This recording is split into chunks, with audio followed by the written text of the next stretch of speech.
In honor of Charles Oliveira and Islam Makhachev, the rematch going down in a couple of weeks, it's time to rank the top 5 grapplers in every single division in the UFC. And of course, as you guys know, with me, you're not going to get the usual suspects. You know, we're not going to have a Gilbert Burns sitting at number 1 for welterweight. We're not going to have a Robert Whittaker sitting at the top of that division just because he's got some wrestling defense, dude. This is going to be based on the most effective grapplers, the grapplers that can have the most success dominating their opponents, whether that's getting a finish or just beating their opponents with their grappling pillar to post, using it to impose their will. And guys, again, we're going to be going over every single division. I'll have a couple of honorable mentions as well, but without further ado, let's just get into it. Let's rank the top 5 grapplers in every single division, starting with the middleweight division itself. All right, I'm going to get the first one out of the way for the middleweight division, and I'm going to start with the number 1 spot, and I'm throwing Khamzat Chimaev in the number 1 spot. I know I'm going to get a lot of flack for this. I understand he hasn't done anything in the middleweight division with his grappling for us to talk about.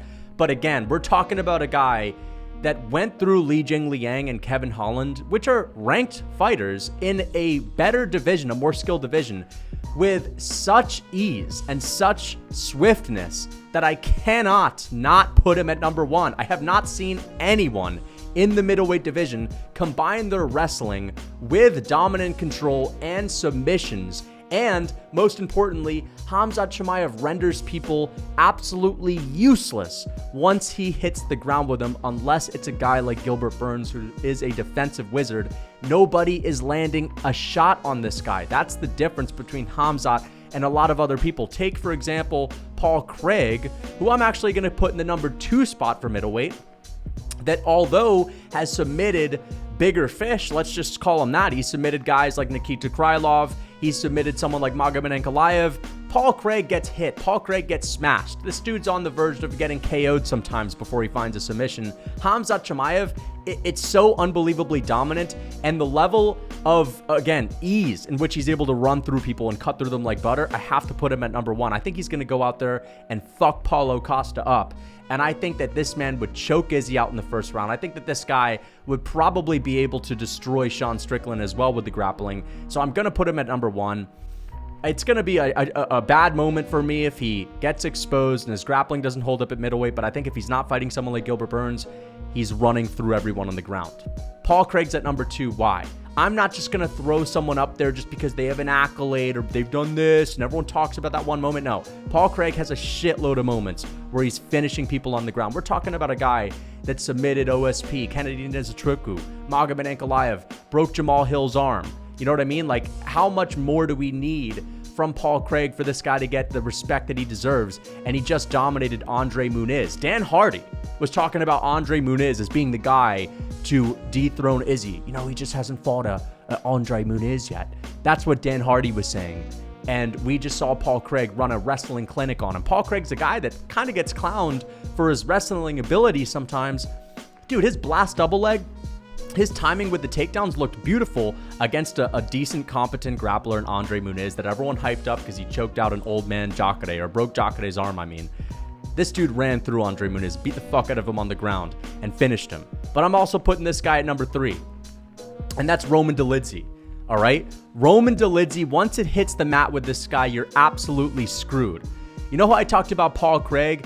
He's like the Kraken. You know what I mean? He'll submit you out of nowhere. Roman Dolidze, as soon as it hits the mat, the tide has changed. Jack Hermanson, a really decent grappler in that division. The Joker, everyone talks about his submission ability, how he was able to submit Kelvin Gastelum. Well, Roman Dolidze completely destroyed Jack Hermanson once it hit the mat. Roman Dolidze went to the ground with Phil Hawes, completely tore his ACL and ankle up within the first couple of seconds in which it hit the mat. Then they got up and he KO'd him.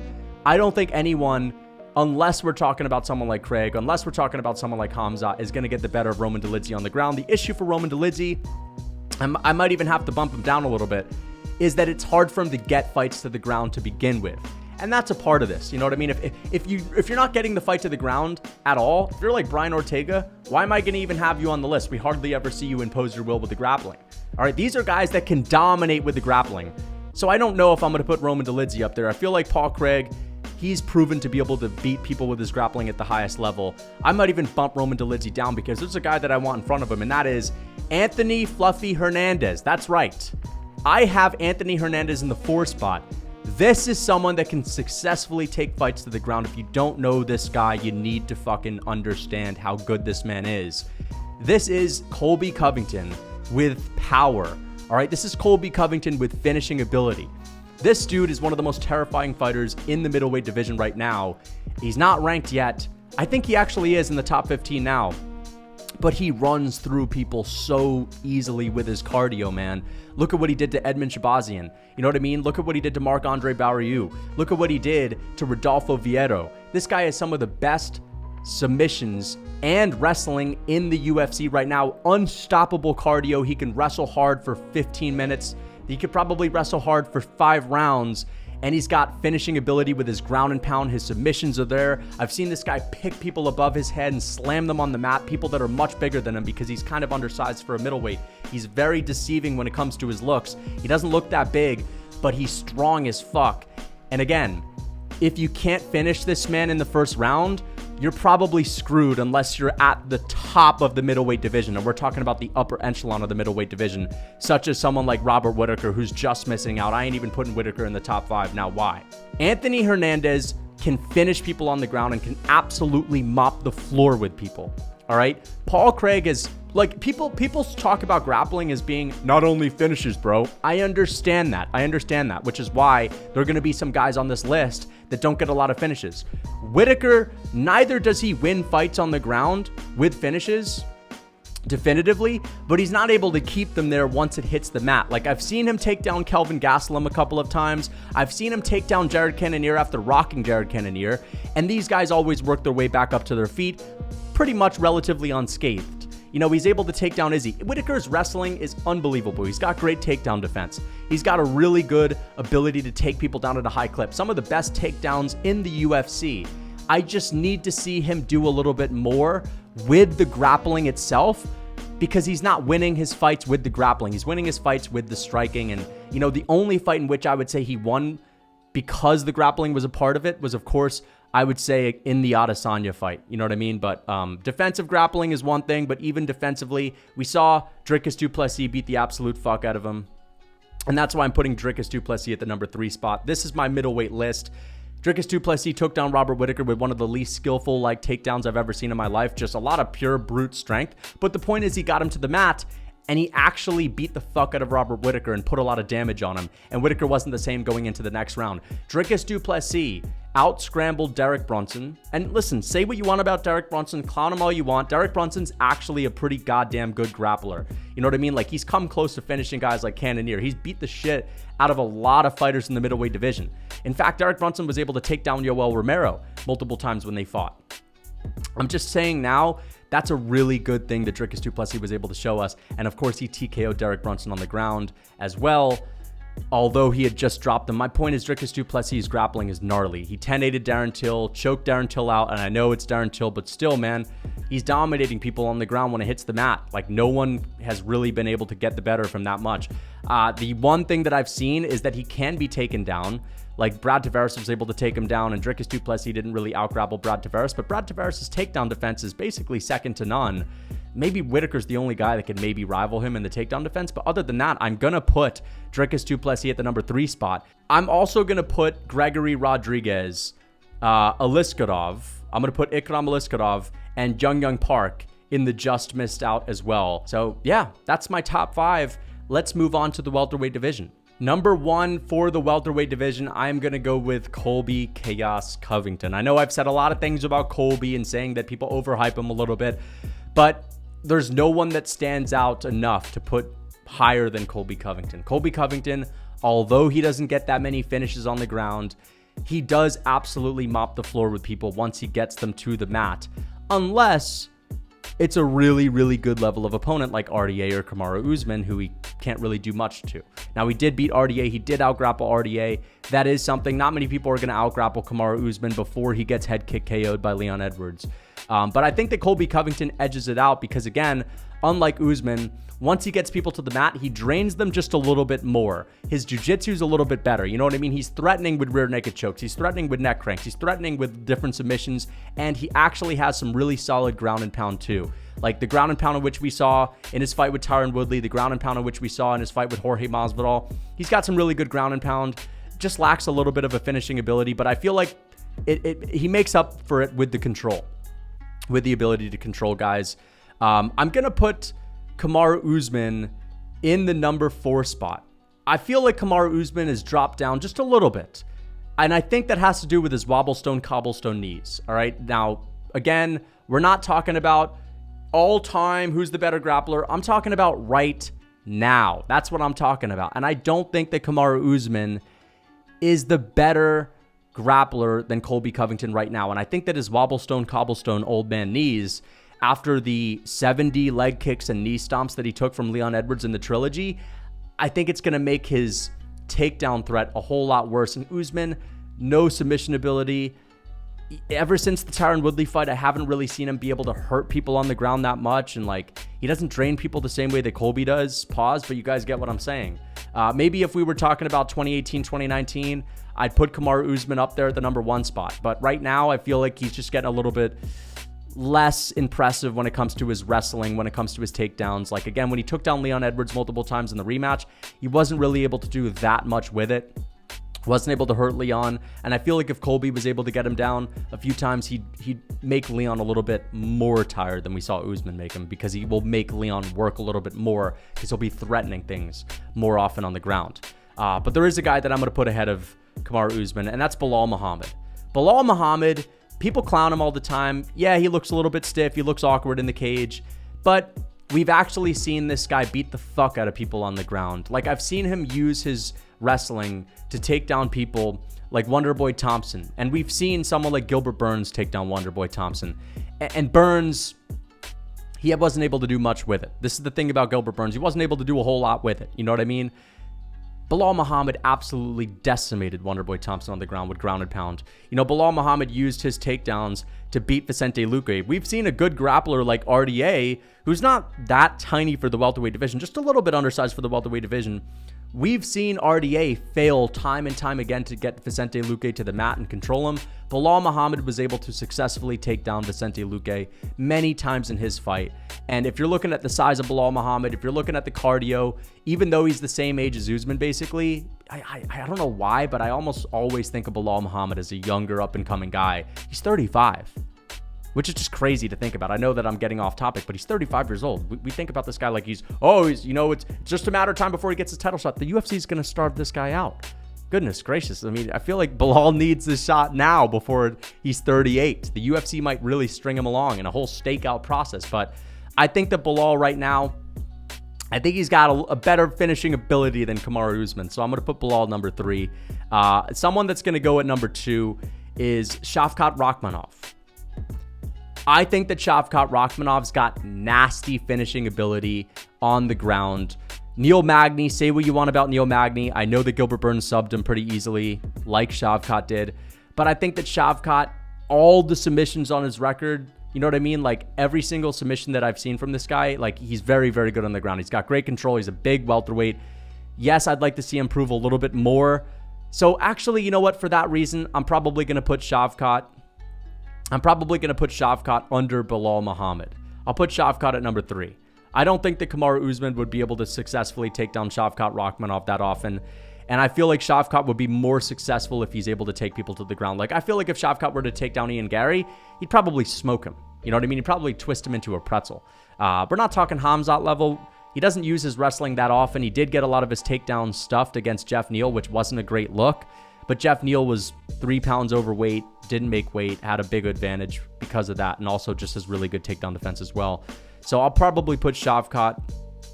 You know what? I might even put him under Usman, just because I feel like he needs to do more. He needs to do more, and sometimes you just get caught up in the aura of Shavkat Rakhmonov. Oh, the OV. But we need to see him do a little bit more. Gilbert Burns, I'm going to put at the number 5 spot. Okay? I mean, wait, Shavkat Rakhmonov literally submitted Jeff Neal. I don't know why I didn't mention that. He subbed him, which is amazing. Gilbert Burns is at the number 5 spot. Although Gilbert Burns is an absolute defensive wizard, and he's probably the best defensive grappler on this entire list, I can't necessarily put him that high because, again, if I'm comparing Gilbert Burns' performances with a lot of these other guys, the only one that's necessarily on par when it comes to the grappling is his performance against Neil Magny if you compare it to Shavkat's performance against Neil Magny.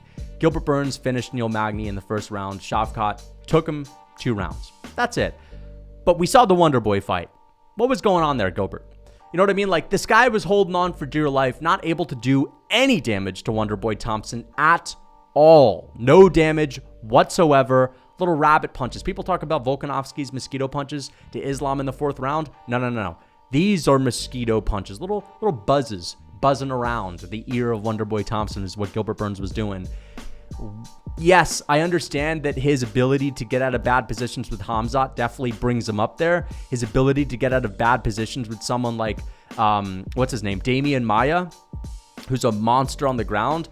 That brings him up there. Yeah, fuck it, dude. I'm going to have to, now that I'm bringing these things up, hold on. Now that I'm actually bringing these things up, I feel like I have to put Gilbert Burns up there at the number 4 spot. I feel like I kind of have to do it. I got to put him above Shavkat because those are really impressive, and defensive ability is something. Imagine you get your back taken by Damian Maia. Most people don't live to tell the tale. You know what I mean? They get choked out. They take the L. You get taken out by Khamzat, most people don't live to tell the tale. That's the difference between Gilbert Burns. Gilbert Burns can get up to his feet after getting his back taken. You know what? I'm a fucking Gilbert Burns apologist now because I'm putting some respect on this guy's name. I feel like Kamaru Usman's got a little bit better control though. So I'm going to put Gilbert Burns at the 4 spot. It kind of pains me to see him below old wobblestone knees Usman, but Usman's really, really good to this day with his wrestling. If he's not fighting a guy like Leon, if he's not fighting a guy like, well, he did take down Leon a lot in their second fight. But if you move Kamaru down the rankings, I feel like he could still dominate with his wrestling. Gilbert Burns, no finishing ability. If he's fighting a guy that's around the top 10, like he's not really able to hurt people. That's the thing that brings him down for me. He's not really able to hurt anyone. He's not really able to decimate someone. You know what I mean? Like if Gilbert Burns gets rocked in the beginning of a round and he has 3 minutes of control time after landing a takedown, the guy that rocked him is probably going to win the round because Gilbert Burns probably won't do a whole lot with it, right? He was talking about how he wanted to improve his ground and pound going into the Jorge Masvidal fight. Didn't really show it. Held on for dear life. Colby Covington did a lot better than Gilbert Burns when he was able to take Jorge Masvidal down. But Gilbert Burns, I am going to put him above Shavkat. He's very close to Usman. You know, Usman's very close to Bilal, but that's the list for welterweight. Let's move on to the lightweight division. Number 5, I'm going to go with Grant Dawson. That's right. Your UFC main event that's going to be coming up this weekend, this Saturday. I am predicting that he's going to choke out Bobby Green in the first round.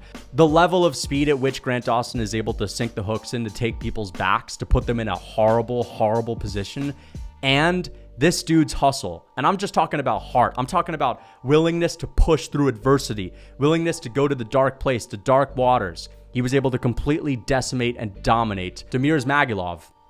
A lot of people were hyping him up because he has the OV at the end of his name. I predicted Grant Dawson to win that fight. People talk about the Lucas Tracy curse. Where was it at there? I know it only applies to main events, of course, but my point is, Grant Dawson, he's really, really good. And I understand there's no OV at the end of his name, but I feel like he's just about to start getting his respect. Look at this man's record. There's an unbelievable amount of submissions on this guy's record. And he had Damir Ismagulov in a full Nelson. One of the most funny things I've ever seen in a fight happen to a Eastern guy with the OV at the end of his name that everyone talks about as having really good takedown defense. Put that guy in a fucking rear Nelson, whatever you're going to call it, dude. That was amazing. All right. So Grant Dawson is number 5. Very speedy transitions. The best back taker in this division, possibly, aside from Makhachev. And I think he might even finish Bobby Green with more ease than Makhachev, but we'll see. Islam Makhachev, I'm going to put him at the number 1 spot.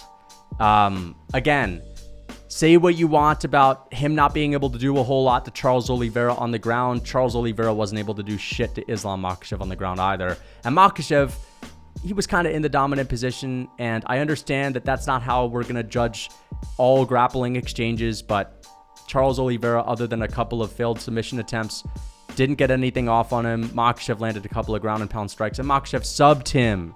That's what it took me a while to say, but he submitted him, man. I mean, I know he dropped him. I know he rocked him. That's not the best representation of Charles Oliveira as a grappler. That happens in MMA. But again, it's not just subbing some guy. You're subbing the submission king. You're subbing one of the greatest grapplers to ever exist in the entire sport of MMA. That's very impressive. And he passed Charles Oliveira's guard so quickly. You know what I mean? And again, out-grappling Volkanovski. I know that's a tough fight for him. He didn't completely wash him out. I mean, the only time in that fight in which he didn't look great in the grappling is when he was on the ground getting his ass kicked in the last minute. But he got knocked down before that. I'm going to put Makhachev at number 1. I honestly feel like Charles could be up there with him. And you know what? I'm going to say Makhachev's just a hair ahead of Charles because of that submission, man. You kind of have to give it to him a little bit. But Charles is right behind him. You know what I mean? And a lot of us thought that Beneil Dariush was going to be able to knock Charles out. But as far as the grappling was concerned, I actually thought Beneil would be all right, but he did kind of get fucked up when he was in the guard of Charles Oliveira. Charles was hitting him with nasty elbows and hammer fists and whatnot, and he was making quick work of him. And of course, after he rocked Beneil Dariush had some sick scrambles that would have bamboozled anyone, other than maybe Makhachev, of course. Charles Oliveira was able to out-scramble Beneil Dariush, and I understand Dariush was rocked, but that was a very impressive moment, too, in the finishing sequence when Beneil was rolling for ankles and going underneath Charles, and Charles was right there with him, a step ahead, just anticipating his every move. So I do have to put Charles at number 2. Beneil Dariush is going to go at number 4. He's done a little bit more than Grant Dawson. He's out-grappled higher levels of competition. We've seen him out-grapple a guy like Mateusz Gamrot. I need to see a higher level of competition for Grant Dawson to take out before I could put him ahead of Beneil Dariush. But Beneil Dariush has excellent control, some of the best jiu-jitsu, some of the best anti-wrestling in the lightweight division. I'm going to put him up there. And also, let me just say this about Beneil Dariush, because I'm putting him in the number 3 spot, and I'm putting Arman in the 4th spot. Beneil Dariush wasn't screwed on the ground with Charles. Like, I know he was getting kind of messed up a little bit in Charles's guard before he got rocked, of course. Most people aren't going to the ground with Charles. You know what I mean? Most people aren't sitting in his guard, landing some good ground and pound shots. You know what I mean? That is something to be said for Beneil Dariush. Could Arman Tsarukyan do better? I don't think so. I think that Arman Tsarukyan, I also have him ahead of Grant Dawson. He did not beat Damir Ismagulov as well, but I really like Arman Tsarukyan's finishing ability on the ground, and his ability to TKO people. He's got some of the nastiest ground and pound in the game. He's got beautiful wrestling. We saw that fight with Islam Makhachev, all the beautiful scrambles. So I have to put Arman Tsarukyan up here. The guy that just missed out, of course, is Mateusz Gamrot. I just need to see some more finishing ability. I need to see him hold people on the ground. Every single person on this list is capable of holding people down and controlling them. You know what I mean? Like, think about Charles. Controlled Dustin Poirier for an entire round in the second round. Took his back, choked him out. Where are those moments for someone like Mateusz Gamrot? But yeah, this is the top 5 lightweight. Let's get on to the featherweight division. All right, now that we're on to featherweight, I'm going to go with Alexander Volkanovski at the number 1 spot. There is something that's kind of interesting about featherweight, and it's the fact that the number 1 guy, the number 1 grappler in this division, isn't someone that would necessarily come to mind for a lot of people. But if you're looking at the level of competition in which Alexander Volkanovski has been able to use his grappling successfully at, I'm going to have to say it's better than anyone else. The only guy that would really come that close for me is probably someone like Bryce Mitchell. You know what I mean? I think that Bryce Mitchell is probably the number 2 guy. I'm going to say that Ilia Topuria is the number 3 guy. I'm going to say that Movsar Evloev is the number 4 guy and that Diego Lopez is the number 5 guy. Max Holloway just misses out. Now let's talk about the list. Why is Alexander Volkanovski ahead of someone like Bryce Mitchell? Although we've seen Bryce Mitchell dominate Dan Ige, although we've seen Bryce Mitchell take out and dominate guys like Edson Barboza, even though Bryce Mitchell caught out grappled by Ilia Topuria, even though he was incredibly rocked and dazed. I think that Bryce Mitchell has proven a little bit more than Ilia Topuria with the grappling. You know what I mean? I feel like I need to see a little bit more of Ilia, other than just mouth breathing on Josh Emmett, of course. I know he did pancake Bryce Mitchell, so they're basically neck and neck. I just feel like they've beaten similar levels of competition, Ige, Emmett, and I feel like Bryce Mitchell's dominated people a little bit better than him. That's it. Volkanovski Look at what he did to Islam in the 5th round. Beat him up for a minute on the ground. I know he dropped him beforehand, but his anti-wrestling in that fight, his ability to stuff takedowns, his ability to completely be cool, calm, and collected like a cucumber while punching Makhachev in the face 50 times. People don't want to talk about that. They're always going to simple it down to mosquito punches. My question to you is, what the fuck was Makhachev doing other than neck breathing in that moment? That's my question to you, all right? Listen, Volkanovski took down Yair Rodriguez and beat the pulp out of him in the 3rd round after hurting him on the feet. Beat the pulp out of him, TKO'd him on the ground with ground and pound, and completely negated him and nullified him in the first 2 rounds. And we saw him beat the fuck out of Brian Ortega too. All right, I don't know why it took me forever to get to that point. I should have brought it up earlier. What Volkanovski did to Brian Ortega, I don't think is being replicated by any of these guys, aside from maybe Topuria in the future, but not anytime soon. You're probably wondering why Ortega isn't on the list, because Max Holloway has been more impressive than Brian Ortega on the ground. I know that Ortega got close to finishing Alexander Volkanovski. The fact that Volk got out of that is even more impressive. Okay, again, we talked about Gilbert Burns being really defensively sound on the ground. So is Volk. Getting out of those 2-3 submission attempts from Brian Ortega, getting out of the submission attempt, or should I say the neck breathing of Islam Makhachev, keeping cool, calm, and collected in the 1st round with the neck crank. I actually think that Makhachev's neck crank in the 1st round was more impressive than his neck breathing in the 4th. Okay? Beating up Makhachev at the end of the 5th. You know what I mean? Beating up Ortega, almost finishing him. Again, for the most part, if you're looking at all the time spent in the grappling in that fight, Volkanovski got the better of like 80% of it. 90% of it, maybe. Max Holloway's the slept-on grappler in this list. He's got a tight squeeze on him, almost subbed the Korean Zombie, who's a pretty good grappler in his own right. Took down Yair Rodriguez a few times, beat him up pretty badly. Again, like, people talk about Yair not having good takedown defense. I know his takedown defense isn't top-notch, but his ground game is pretty damn solid at this point. Josh Emmett wasn't able to do absolutely anything to him. In fact, Josh Emmett got butchered in Yair's guard. You know what I mean? I've seen Yair finish Josh Emmett on the ground. Ilia Topuria wasn't even able to do that. So it's not like Yair's a slouch, but Max Holloway got the better of him. Holloway's takedown defense also is amazing. I think he stuffed like 10 plus takedowns from Brian Ortega in their fight. He stuffed the majority of takedowns that Alexander Volkanovski shot on him too. Stuffed a lot of Volkanovski's takedowns in their rematch. So I think that Holloway, and he never gets held down. That's what's really important about Holloway. Never, ever gets held down. So honestly, man, I feel like Holloway has to be mentioned as a decent grappler in this division. Diego Lopez, I'm going to put him at the number 5 spot because I think that, again, it's like, I feel like Max Holloway has proven even more than Diego. But I think if both of those guys were to hit the mat while they're fresh, Max Holloway's going to want to stand up to his feet first. If you guys get what I'm saying. So this is the list. Ilia Topuria is at the number 3 spot. Again, I just have seen Bryce Mitchell do a little bit more than Ilia Topuria with the grappling. Let's move on to the next division. We're going to go to 135. At the number 1 spot, no surprise to most of you guys, I'm going with Aljamain Sterling. Again, we don't really need that much of an explanation for this one. If you're on the ground with this guy, you're probably not going to get the better of him unless you are Petr Yan in some circumstances, which in that case, you're going right behind Aljamain Sterling because Petr Yan has actually taken down Aljamain Sterling and controlled him in moments of their fights. This guy was able to control Aljamain Sterling for the entirety of their 4th round in their rematch. The same fight in which Petr Yan got 10-8'd a couple of times on the ground.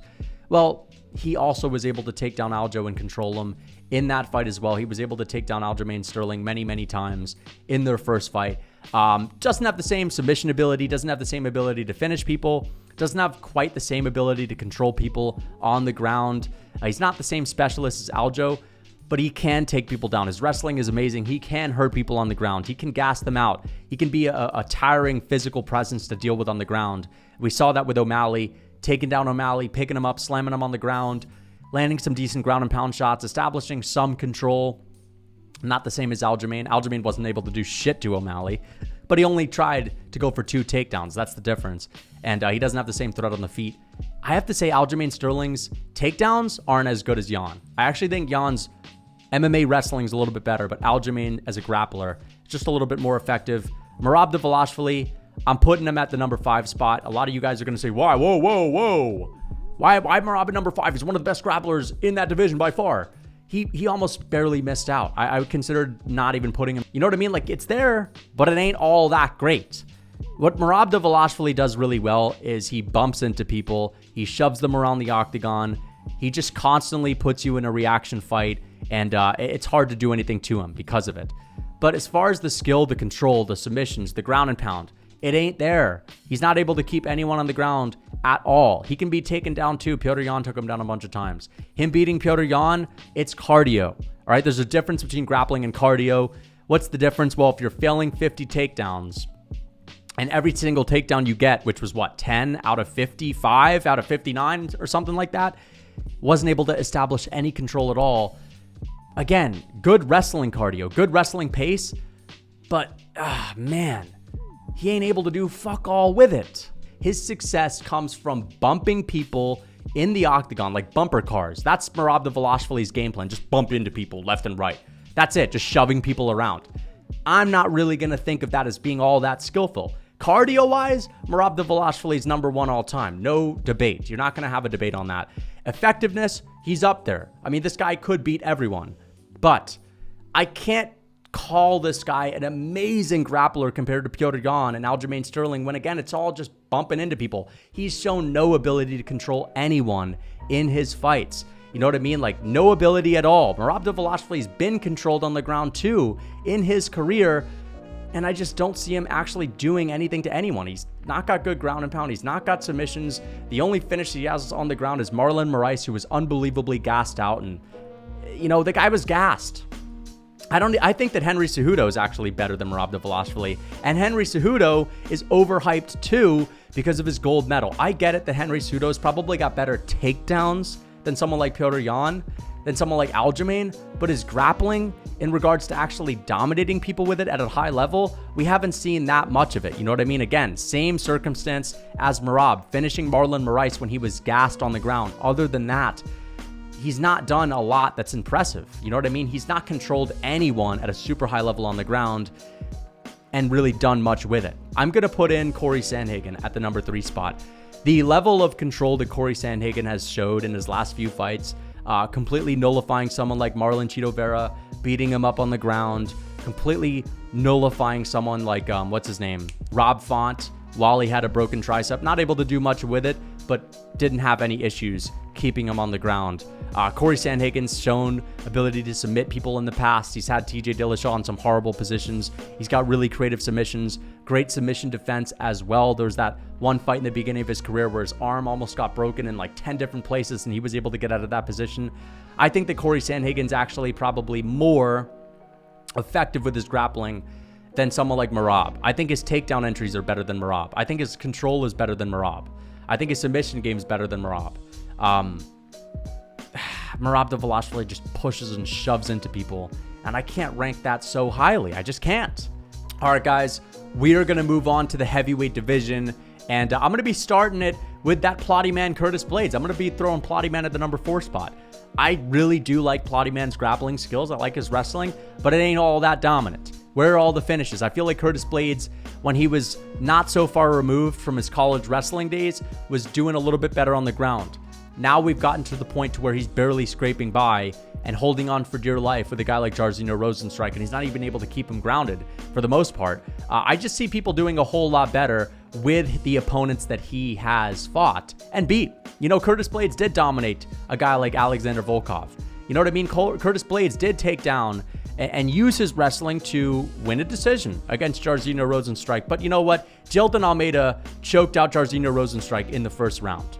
Okay? Tom Aspinall submitted Alexander Volkov in the first round. Tom Aspinall, I'm almost even more impressive with the fact that Tom Aspinall not only submitted Alexander Volkov in the first round, but he also subbed Andrei Arlovsky within the first takedown attempt in like 10 seconds. Just completely bamboozled him and completely decimated him on the ground as soon as they hit the mat.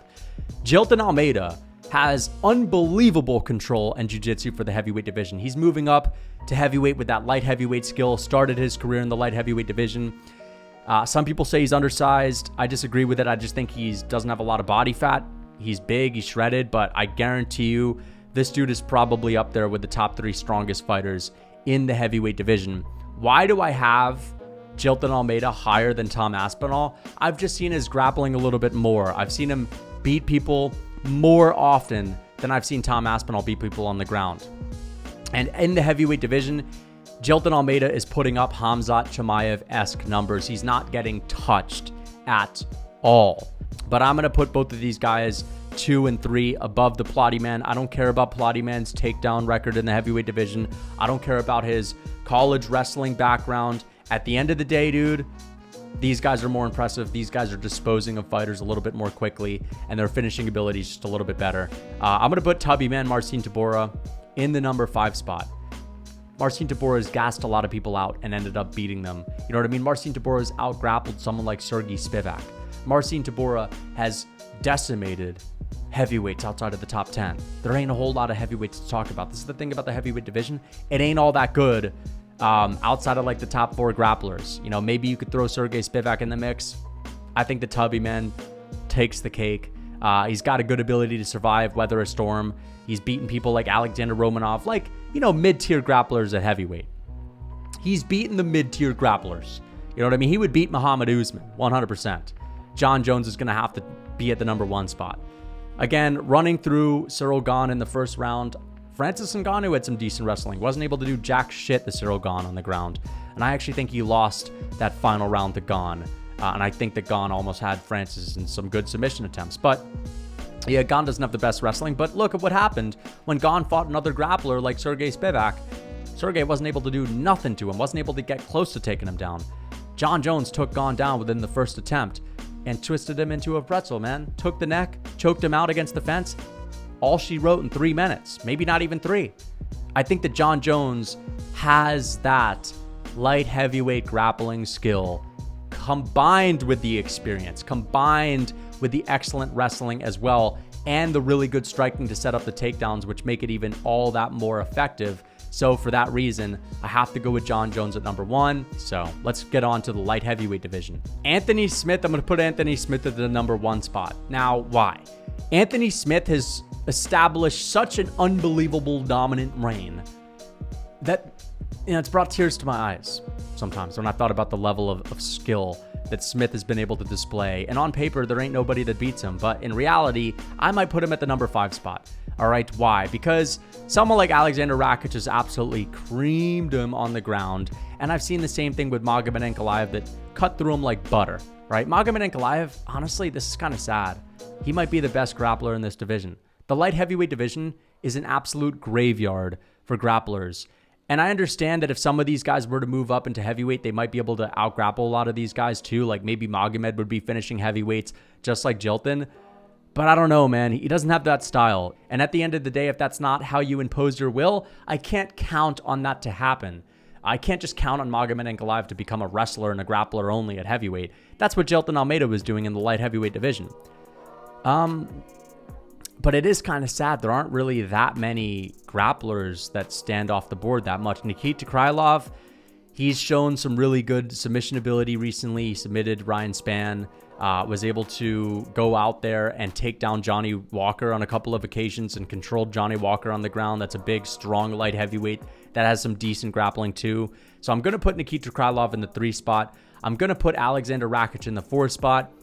Outside of the Anthony Smith fight, the only thing that I've seen from someone like Rakic was he took down Jan Blachowicz and had some control time over him. But that was kind of it. Wasn't able to do much with it. Jan Blachowicz is going to be in the mix too. I may as well put Nikita Krylov above Jan right now. I know that Jan submitted Nikita Krylov. I understand it, but that was a while ago. Nikita was way, way younger. He was green at the time. I know Jan was younger too, but a young Jan isn't that young. I'll put Rakic at like number 3. I'll put Nikita at number 2. I'll put Jan at number 4. And I'll put Smith at number 5. I'll honestly put Smith. No, what? I'm going to put Smith at number 4. Anthony Smith actually has some really good jiu-jitsu. He's got an ability to finish people. He's made it look easy over some guys like Devin Clark. He's made it look easy over a guy like Ryan Spann in their first fight. Took him to the ground multiple times. And of course, ended up subbing him. Was able to submit Glover, not Glover. Definitely didn't submit Glover when his teeth were falling out. But it was able to at least submit Alexander Gustafsson. So I'm actually going to put Smith at number 4. I just think that when it comes to taking on a guy that can wrestle a little bit, I don't think he would necessarily get the better of them. I think that Rakic would be a little bit too big for Anthony Smith to deal with on the ground and to manipulate. I think that Nikita Krylov has kind of hit that Anthony Smith level of submission game. And I think that Magomed Ankalaev, as much as it pains me to say it, and there ain't nothing wrong with Magomed, I just feel like if this is the best grappler in the light heavyweight division, where the fuck are all the grapplers at, that are really representing? But now let's go on to the flyweight division. All right, the number 1 grappler in the flyweight division, Alexandre Pantoja, out-grappling Brandon Moreno, who, in my opinion, is the number 2 best grappler at flyweight. Brandon Moreno is incredibly good on the ground. We've seen this guy choke out Davidson Figueiredo. We've seen this guy out-scramble Davidson Figueiredo. Brandon Moreno's wrestling is amazing. His submission game is amazing. For Alexandre Pantoja to get the better of Brandon Moreno, to take his back on multiple occasions and control him, is very impressive.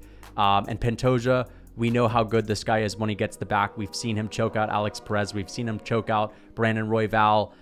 Very, very dangerous fighter that we're talking about in Alexandre Pantoja. That has to be number 1. This one might come as a surprise, but I'm going to put Tatsuro Taira at number 3. We're talking about that Tatsuro Taira, the same guy that I said was the least dangerous man in all of MMA on the feet. Tatsuro Taira probably has some of the ugliest, most scaredy cat striking I've ever seen, but his grappling is excellent. He's dangerous on the ground. He can hurt people badly.